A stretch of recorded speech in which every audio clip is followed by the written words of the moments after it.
All right, Tyler, thank you for that update. Floodwaters once again rushed into several areas throughout the Ohio Valley this weekend as the Ohio River crested for a second time in just 2 weeks. 7 News reporter Jake McGlumphy was on Wheeling Island Sunday and shares how the city and its residents are dealing with back-to-back flooding. Jake. The director of the Ohio County Emergency Management Agency, Lou Vargo, says 2 floods in less than 2 weeks is something he has never seen in his 34 years with the EMA. He says the river crested at 37.8 feet Saturday night, sometime between 7 and 8 p.m.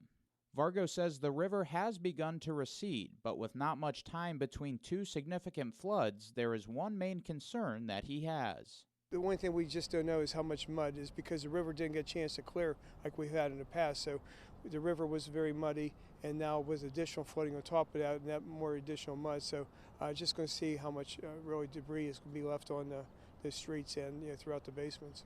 Wheeling Island resident Tom Samuel has lived on the north end of the island since 1961.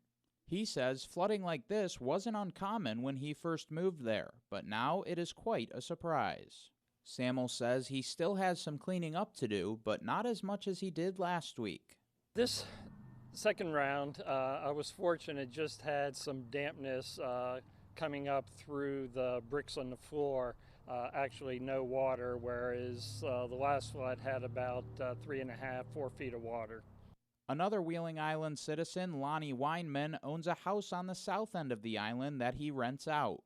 Through his experience dealing with floods, he says the cleanup stage is one of the most challenging parts for many residents. It seems like most of the mud comes down this direction and collects in this part of the island, and makes it difficult for all the residents that are on the island, down in this section in particular. But I feel sorry for anybody that has to go through this a number of times.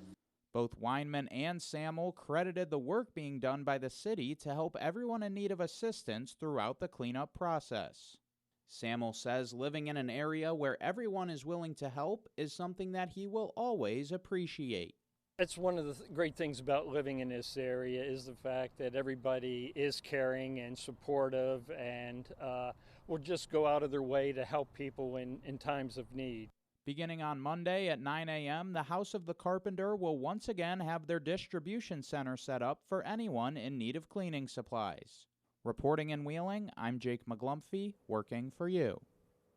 All right, Jake, thanks.